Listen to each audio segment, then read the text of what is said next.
नमस्कार, आप देख रहे हैं खबर दोपहर। मैं हूं आपके साथ विभा उपाध्याय और सीधे रुक कर लेते हैं न्यूज रूम का, जहां पर बड़ी खबर के साथ मेरी सहयोगी शिप्रा मौजूद है। शिप्रा, क्या बड़ी खबर आ रही है? विभा, इस वक्त की बड़ी खबर आनंद मोहन से जुड़ी हुई सामने आ रही है। आज आनंद मोहन ने मुख्यमंत्री नीतीश कुमार से मुलाकात की है। करीब आधे घंटे तक आज दोनों की मुलाकात हुई है। आज आनंद मोहन एकड़े मार्ग पहुंचे थे, जहां दोनों की मुलाकात हुई। आनंद मोहन ने इस मुलाकात को औपचारिक और एक शिष्टाचार मुलाकात ही बताया। हालांकि आनंद मोहन के परिवार के सदस्य भी इस मुलाकात के दौरान वहां मौजूद थे और जेल से निकलने के बाद पहली बार मुख्यमंत्री से आनंद मोहन ने मुलाकात की है। और कल लालू प्रसाद यादव से भी आनंद मोहन की मुलाकात हुई थी। विभा, शुक्रिया शिप्रा। तो बिल्कुल इस वक्त की बड़ी खबर ये कि आनंद मोहन ने जाकर मुख्यमंत्री नीतीश कुमार से मुलाकात की है। करने मार्ग पर यह मुलाकात हुई है और राजनीतिक तौर पर भी देखा जाए तो इस मुलाकात के मायने अब निकाले जाएंगे, क्योंकि आनंद मोहन के बाहर निकलने की खबर के साथ ही जिस तरीके से इस पर सियासत गरमाई थी, अब मुलाकातों का दौर शुरू हो चुका है। आज मुख्यमंत्री नीतीश कुमार के साथ मुलाकात हुई है और संवाददाता आनंद अमृतराज हमारे साथ इस वक्त फोन लाइन पर पटना से जुड़ गए। आनंद, ये मुलाकात सिर्फ शिष्टाचार मुलाकात तक नहीं है, इस मुलाकात के मायने हैं 2024 के मद्देनजर ये मुलाकात बेहद महत्वपूर्ण है, क्योंकि आनंद मोहन ये कह चुके हैं कि नवंबर में गांधी मैदान में एक बड़ी रैली वो करने वाले हैं। देखिए विवाह, निश्चित तौर पे देखिए हर मुलाकात सियासी मुलाकात होती है और खासकर तब जब से आनंद मोहन जेल से बाहर निकले हैं और बिहार सरकार ने नियम भी बदले हैं, उसके बाद से लगातार नीतीश कुमार पे भी निशाना साधा जा रहा है और जिसको लेकर बीजेपी लगातार हमलावर भी दिखी है। लेकिन उन तमाम बातों के बीच में आनंद मोहन जब से निकले हैं, उन्होंने कई सभाएं भी की हैं, जगह जगह जा रहे हैं, लोगों से मुलाकात कर रहे हैं और इसी बीच में उन्होंने घोषणा भी की कि नवंबर में एक बड़ी रैली गांधी मैदान में करेंगे। लेकिन आज सुबह में अपने पूरे परिवार के साथ, जेल से रिहाई होने के बाद पूरे परिवार के साथ वह मुख्यमंत्री नीतीश कुमार से मिलने के लिए गए थे और आनंद मोहन से जब हमारी बातचीत हो रही थी तो उन्होंने बताया कि मुलाकात बेहद अच्छे माहौल में हुई और चूंकि एक अनौपचारिक मुलाकात थी, क्योंकि जब से मैं जेल से बाहर निकला था तो मैं मिलना भी चाहता था मुख्यमंत्री से और उन्होंने जब समय दिया तो मैं अपने पूरे परिवार के साथ गया और मुलाकात हुई। जाहिर तौर पे भले ही इस मुलाकात को आनंद मोहन ने कहा कि अनौपचारिक मुलाकात थी, लेकिन अगर आधे घंटे से ज्यादा मुलाकात होती है तो कई सारी बातें हुई, खासकर तब जब इस पूरे मामले पर सुप्रीम कोर्ट ने बिहार सरकार से जवाब भी मांगा है कि भाई आपने किन परिस्थितियों में आनंद मोहन को रिहा किया और कैसे नियम कानून बदला गया है। तो तमाम मुद्दों पर भी बातचीत हुई, लेकिन सबसे महत्वपूर्ण बात है कि आनंद मोहन के निकलने के बाद एक खास जाति के वोट पर जेडीयू की नजर है और माना जाता है कि वो जाति के बीच में आनंद मोहन की अच्छी पकड़ है। तो जाहिर तौर पर जेडीयू की पूरी कोशिश है कि आने वाले समय में आनंद मोहन का फायदा लिया जाए और खासकर बिहार के राजनीति में आपको पता ही होगा विभा कि यहाँ पे जाति की राजनीति बहुत हावी होती है और आनंद मोहन जिस जाति से आते हैं उस जाति का वोट भी अच्छा खासा बिहार में और महत्वपूर्ण रोल अदा करता है कोई भी चुनाव में।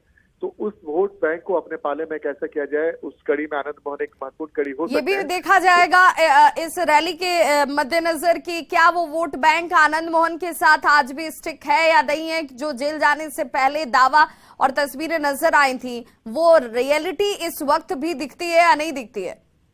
देखिए आनंद मोहन लंबे समय से जेल में रहे हैं और जेल से निकलने के बाद वो लगातार लोगों के बीच में जा रहे हैं। वो विक्रमगंज गए थे, उन्होंने सहरसा में एक छोटी सी सभा की थी, तो सभा भी कर रहे हैं, लोगों से मुलाकात भी कर रहे हैं और दावा किया जा रहा है कि भाई आनंद मोहन की सभा में भीड़ भी हो रही है। लेकिन अब दिलचस्प तस्वीर तब दिखेगी जब नवंबर में उन्होंने एक रैली की घोषणा की है, उस रैली में क्या कुछ तस्वीर देखने को मिलती है।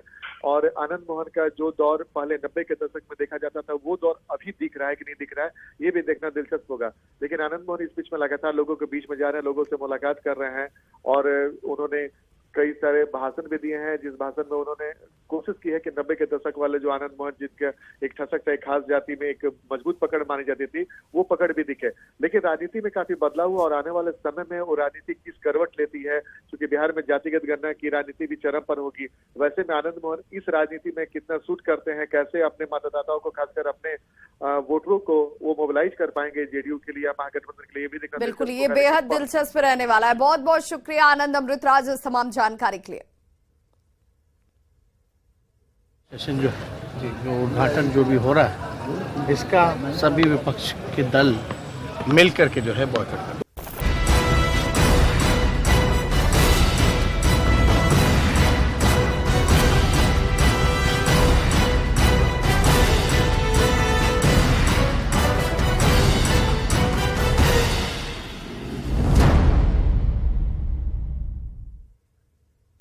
नए संसद भवन के उद्घाटन को लेकर सियासत जारी है। आरजेडी और जेडीयू ने संसद भवन के उद्घाटन कार्यक्रम के बहिष्कार का फैसला कर लिया है। प्रधानमंत्री नरेंद्र मोदी 28 मई को नए संसद भवन का उद्घाटन करने वाले हैं, लेकिन उससे पहले देखिए कैसे इस उद्घाटन को लेकर के ही अब जो विपक्ष है वो विरोध करता हुआ और अब इसके बहिष्कार की खबरें सामने आने लगी हैं। आरजेडी जेडीयू के अलावा कांग्रेस, टीएमसी, आम आदमी पार्टी, वामदल और एनसीपी भी उद्घाटन कार्यक्रम का बहिष्कार करने वाले हैं। विपक्ष के 19 दल ऐसे हैं जो पीएम मोदी के हाथों उद्घाटन का विरोध कर रहे हैं। खड़े हैं हमारे पीछे, आप देखिए ये नई संसद भवन है। इसका उद्घाटन 28 मई को होने वाला है।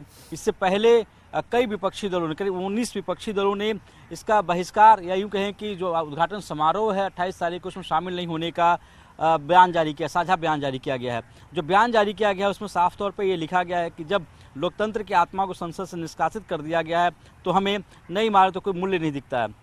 हम नए संसद भवन के उद्घाटन का बहिष्कार करने के अपने सामूहिक निर्णय की घोषणा करते हैं। बड़ी पार्टियों की अगर बात करें तो भारतीय राष्ट्रीय कांग्रेस, साथ साथ डीएमके, आम आदमी party, JMM, Trinamool Congress, Janata Dal United, NCP, जो बड़ी पार्टियां हैं, इन तमाम बड़ी पार्टियों ने जो उद्घाटन समारोह होने वाला है 28 तारीख को उसका बहिष्कार करने की घोषणा की है। तो एक कोशिश इनके तरफ से कहा जा रहा है कि राष्ट्रपति को इस जो नए इमारत संसद भवन है उसका उद्घाटन करना चाहिए था, लेकिन राष्ट्रपति को नहीं इनवाइट किया गया। ऐसे में एक साझा बयान जारी करके विपक्षी दलों से जो उद्घाटन समारोह है उसका बहिष्कार किया जा रहा है। वीडियो जर्नलिस्ट कार्तिक के साथ रवि सिसोदिया, न्यूज 18 दिल्ली। तो नए संसद भवन के उद्घाटन के बहिष्कार के पीछे आरजेडी और जेडीयू का कहना है कि राष्ट्रपति के हाथों उद्घाटन नहीं कराना राष्ट्रपति का अपमान है। वहीं बीजेपी का कहना है कि इस भवन का उद्घाटन पीएम नहीं करेंगे तो कौन करेगा। सभी लोगों से बात हुई है हमारी जी, और हम लोग जो है इसका हम लोग विरोध करेंगे, बॉयकॉट करेंगे जी। तो पहला सेशन हम लोगों का मानना है कि राष्ट्रपति जो है उनसे जो है उद्घाटन कराना चाहिए था, क्योंकि पार्लियामेंट के जो हेड होते हैं जी एक तरह से वो राष्ट्रपति ही होते हैं, और उनसे ना करा करके ये कहीं ना कहीं से राष्ट्रपति जी का अपमान जो है वो किया जा रहा है। क्योंकि संविधान की कस्टोडियन राष्ट्रपति होती हैं, और जब ज्वाइंट सेशन होता है तो ज्वाइंट सेशन के बजट सत्र के पहले सत्र को सबसे पहले राष्ट्रपति द्वारा ही सदन को संबोधित किया जाता है। इसलिए नए संसद भवन का उद्घाटन माननीय राष्ट्रपति महोदया के द्वारा ही होनी चाहिए थी। ये संवैधानिक व्यवस्था है। अब देश के प्रधानमंत्री नहीं उद्घाटन करेंगे तो इनको याद है कि बिहार में जो उद्घाटन हुआ है वो नीतीश कुमार जी ने किए हैं। इस शिलापट तोड़वाएंगे क्या? नीतीश कुमार जी ऐलान करे कि बिहार विधानसभा में जो शिलापट लगा है उसको तोड़वाएंगे, तब मैं उनकी बात सुनने के लिए तैयार हूँ। नए संसद भवन के उद्घाटन समारोह के बहिष्कार को लेकर बिहार कांग्रेस अध्यक्ष अखिलेश प्रसाद सिंह की ओर से बड़ा बयान सामने आया। अखिलेश प्रसाद सिंह ने कहा कि राष्ट्रपति संवैधानिक हेड होते हैं और इसीलिए राष्ट्रपति से ही नए संसद भवन का उद्घाटन कराना चाहिए। इसमें प्रधानमंत्री जी इनॉग्रेशन करेंगे, ओम बिरला जी जो लोकसभा के स्पीकर हैं ये रहेंगे, और इनसे प्रोटोकॉल में जो राज्यसभा के सभापति होते हैं, चेयरमैन होते हैं, वो ऊपर रहते हैं, उनका तो कहीं नाम ही नहीं है। तो ये तो राज्यसभा के सदस्यों का भी अपमान है, राज्यसभा का अपमान है। जिस तरह से ये किया गया है तो इसमें सभी राजनीतिक दलों के लोगों ने ठीक किया कि कोई नहीं जाएगा इसमें विपक्षी एकजुटता का सवाल नहीं है। एज ए कॉन्स्टिट्यूशनल हेड महामहिम राष्ट्रपति जी उद्घाटन करते सब। गिरिराज ने जेडीयू के विरोध पर तंज कसा है और कहा कि जिस कांग्रेस का वो विरोध कर राजनीति में आए उसके इशारे पर नए संसद भवन के उद्घाटन का बहिष्कार कर रहे हैं। मुझे तरस आ रहा है वैसे लोगों पर जो लोकतंत्र के हत्यारों के साथ खड़े हैं। इमरजेंसी में आरजेडी कांग्रेस के विरोध में, इमरजेंसी के विरोध में नीतीश बाबू भी जेल में थे। आज उन्हीं हत्यारों के साथ लोकतंत्र के मंदिर के उद्घाटन में विरोध कर रहे हैं।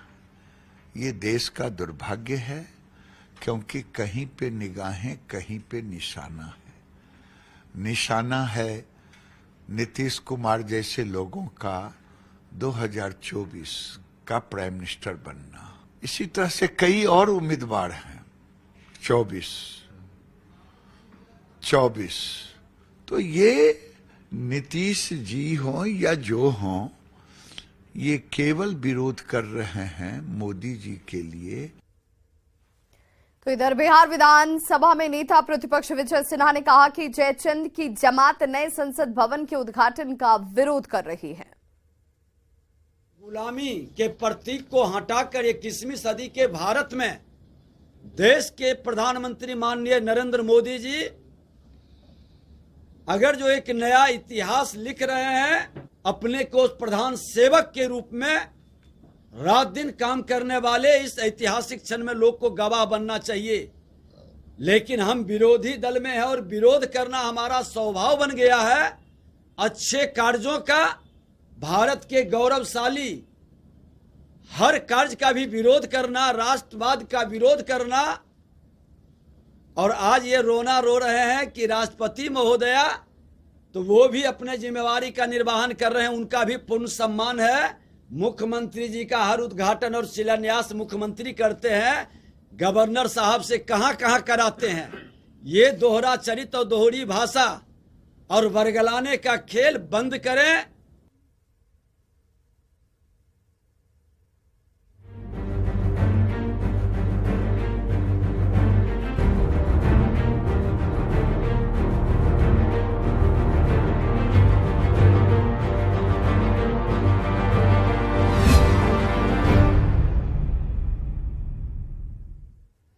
अब खबर दरभंगा से, जहां पर बीजेपी का मिलन समारोह आयोजित किया गया है। प्रदेश अध्यक्ष सम्राट चौधरी और वरिष्ठ नेता आरसीपी सिंह की अगुवाई में महागठबंधन के घटक दलों के कई स्थानीय नेता बीजेपी में शामिल होंगे। बीजेपी ज्वाइन करने के बाद आरसीपी सिंह पार्टी के पहले बड़े कार्यक्रम में शामिल हो रहे हैं। खास रणनीति के तहत बीजेपी ने इसके लिए सीमांचल के इलाके का चयन किया है। यहां पर सम्राट चौधरी और आरसीपी सिंह के सहारे बीजेपी महागठबंधन के आधार वोट बैंक में सेंधमारी की कोशिश कर रही है। और संवाददाता शैलेंद्र हमारे साथ इस वक्त सीधे जुड़ चुके हैं। शैलेंद्र, तस्वीर जरा दिखाइए इस तस्वीर के, क्योंकि आने वाले वक्त में बड़े मायने निकाले जाएंगे। नीतीश के खिलाफ बीजेपी के लौ कुश किस तरीके से काम करते हुए ग्राउंड पर आपको नजर आ रहे हैं?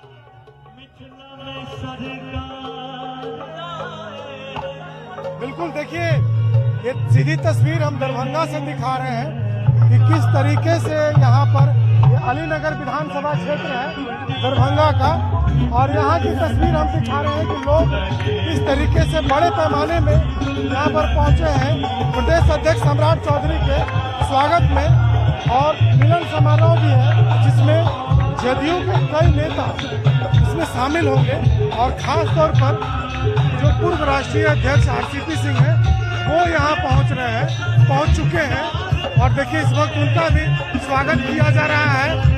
और तमाम जो लोग भाजपा के, जो मिथिलांचल के, जो दरभंगा के, मधुबनी के सांसद हैं, उनके साथ साथ तमाम लोग यहाँ मौजूद हैं। लेकिन सबसे बड़ी बात है कि इस कार्यक्रम के जरिए मैसेज देने की कोशिश की जा रही है कि लवकुश एकता की, जिस मंच पर सम्राट चौधरी हो, आरसीपी सिंह हो, तो कहीं न कहीं जो लवकुश एकता है, लवकुश वोटरों पर किस तरीके से उसे अपने पाले में लाया जाए, इसकी तैयारी साफ तौर पर बीजेपी के द्वारा यहाँ पर दिखाई पड़ रही है।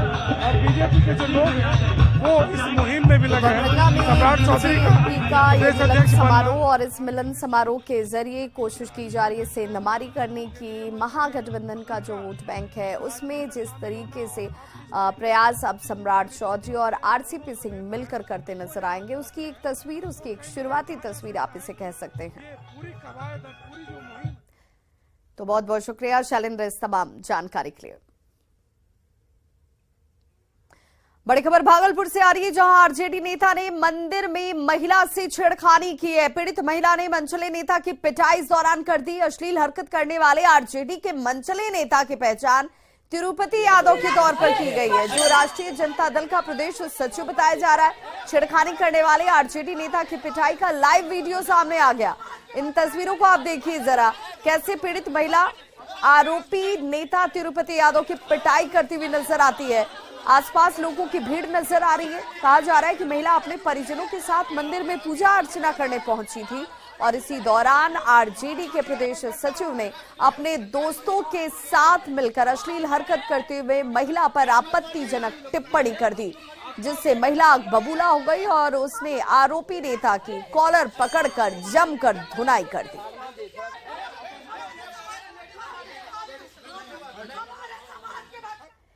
मोम का पुतला आखिर होता कैसा है, ये जानने और समझने और देखने के लिए अब आपको लंदन या दिल्ली जाने की जरूरत नहीं होगी। पटना के सिटी सेंटर मॉल में वैक्स म्यूजियम बन गया है और जिसका कल उद्घाटन किया जाएगा। संवाददाता विनीता मिश्रा की ये रिपोर्ट देखिए। राजधानी पटना में बने वैक्स म्यूजियम में फर्स्ट फ्लोर पे आपको बॉलीवुड, हॉलीवुड और क्रिकेट का जो संगम है वो देखने को मिलेगा। मेरे एक तरफ आप साफ तौर पर देख सकते हैं बिहार के 2 स्टार सुशांत सिंह राजपूत और सोनाक्षी सिन्हा। बॉलीवुड के हैं, बिहार के हैं। राजधानी पटना में इनका मोम का पुतला लगाया गया है, बनाया गया है। दूसरी तरफ हॉलीवुड के एक्टर और एक्ट्रेस आपको यहाँ नजर आएंगे। यानी इस फ्लोर में आपको बॉलीवुड के साथ साथ हॉलीवुड के भी वो नामचीन कलाकार नजर आने वाले हैं। इसके साथ ही साथ कुछ और खास जो मोम के पुतले हैं इस वैक्स म्यूजियम की शोभा में 4 चांद लगा रहे हैं, उसकी तस्वीर आप देख ही पा रहे होंगे। जब आप इस वैक्स म्यूजियम में आएंगे तो आपको एहसास होगा कि मानो ये जो कलाकार हैं वो वाकई यहाँ पहुंच गए हैं। आप वाकई उनसे बात कर पाएंगे। ये अलग बात है कि ये भले ही आपके सवालों का जवाब ना दे, रिप्लाई ना दे, लेकिन आपको एहसास होगा कि वाकई ये है। क्या नाम है? अभिषेक। अभिषेक, जिस तरीके से आपने ये फ्लोर बनाया है, यहाँ पे जो एक ऐसा मिक्सचर डाला है बॉलीवुड, हॉलीवुड और क्रिकेट, क्या है ये? बेसिकली ये एंटरटेनमेंट जोन हमने इसको बनाया है, जहाँ पे जो भी बॉलीवुड के एक्टर्स हो गए, हॉलीवुड के एक्टर्स हो गए, एक्ट्रेस हो गई, और उसके साथ जो हमारे इंडियन क्रिकेटर्स हैं उनको हमने यहाँ पे दिखाया है। जो भी दिग्गज हैं, जो भी धोनी, महेंद्र सिंह धोनी हो गए, सचिन तेंदुलकर हैं, हमारे बॉलीवुड के सुशांत सिंह राजपूत, सोनाक्षी सिन्हा, जो ये दोनों तो बिहार के ही हैं, आप तो जानती होंगे। उसके अलावा हमारे जो माइकल जैक्सन हो गए, दिलेर मेहंदी, तो ये सारे लोग यहाँ पे मौजूद हैं। उन लोग सबके पुतले लगाए गए हैं यहाँ पे। लंदन दिल्ली के मुकाबले अब जो पटना में लोग हैं जो जा रहे थे लंदन या दिल्ली वैक्स म्यूजियम देखने के लिए, वो राजधानी पटना के सिटी सेंटर मॉल में आकर तमाम अपने फेवरेट के साथ पिक्चर्स क्लिक करा सकते हैं। विनीता मिश्रा, न्यूज़ 18 पटना। तो मोम का पुतला देखने के लिए आपको लंदन नहीं जाना होगा, पटना में ही आप इसे देख सकते हैं, दीदार कर सकते हैं। यूपीएससी परीक्षा की बात करें तो यूपीएससी परीक्षा के रिजल्ट कल जारी कर दिए गए और बक्सर के रहने वाली गरिमा सेकंड टॉपर बनी है। बक्सर के बंगला घाट निवासी नारायण प्रसाद लोहिया की पोती गरिमा लोहिया के घर पर सुबह से ही लोगों का आना शुरू हो चुका है। बधाई देने वालों का तांता लगा हुआ है, सभी लोग शुभकामनाएं दे रहे हैं। गरिमा ने दूसरे प्रयास में ये सफलता हासिल की है। कहा जा रहा है कि गरिमा के इस सफलता पर बक्सर जिला प्रशासन भी आज शाम गरिमा को सम्मानित करने वाला है। गरिमा से बात की बक्सर संवाददाता पुष्पराज ने। आज गरिमा के घर पर सुबह से लोग पहुंच रहे हैं इसे बधाई देने के लिए। गरिमा को देख रहे हैं किस तरह सम्मानित किया जा रहा है। गरिमा एक भारत के लोगों को क्या कहना चाहेंगे? आज आपका दूसरा दिन है और आपने इतनी बड़ी सफलता अर्जित की है। जी, मैं बहुत खुश हूँ और बहुत लकी हूँ और बहुत ब्लेस्ड हूँ कि मुझे अपॉर्चुनिटी मिली है। जी, क्या कहेंगे ऐसे बच्चों के लिए जो बच्चे जो तैयारी कर रहे हैं यूपीएससी को एग्जाम देने के लिए, तो वो तैयार हैं, क्या कहेंगे ऐसे बच्चों के लिए? उनको यही कहूँगी कि अपना गोल अगर आपने डिसाइड किया है तो आप हार्ड वर्क करिए और आपको कभी ना कभी सक्सेस जरूर मिलेगी। आज आपकी सुबह कैसी रही? आज दूसरा दिन है, कैसा लग रहा है अंदर से अनुभव? बहुत अच्छा फील हो रहा है। अभी भी ये फीलिंग डाइजेस्ट होने में थोड़ा टाइम लगेगा, बट बहुत अच्छा फील हो रहा है। कितनी कड़ी मेहनत रही आपकी इस मुकाम तक पहुंचने के लिए? मेहनत तो थी और सबकी थी, सबके गुड विशेस भी थे मेरे साथ, इस वजह से आज ये रिजल्ट मिला। गरिमा, आप कहाँ जाएंगी आज के बाद? किसी भगवान के पास कोई मन्नत ऐसी जी, मैंने बहुत सारी मन्नत मांगी है, मैं सब कुछ धीरे धीरे पूरा करना चाहूंगी। आज आपको जिला प्रशासन भी सम्मानित करने जा रहा है। जी, क्या कहेंगे, कैसा अनुभव? बहुत प्राउड फील कर रही हूँ, बहुत खुश हूँ, बहुत अच्छा फील हो रहा है। तो ये हैं गरिमा, और आज सुबह से लोग यहाँ पहुँच रहे हैं, लोग इन्हें आज बधाइयाँ दे रहे हैं, लोगों का तांता लगा है, कई मीडिया हाउसेज हैं जो सुबह से पहुँच रहे हैं, और आज गरिमा का दूसरा दिन है और आज जिला प्रशासन भी आज इन्हें सम्मानित करेगा। पुष्पराज, न्यूज 18 बक्सर। तो इस बुलेटिन में बस इतना ही, लेकिन न्यूज 18 बिहार झारखंड पर खबरों का सिलसिला लगातार जारी है।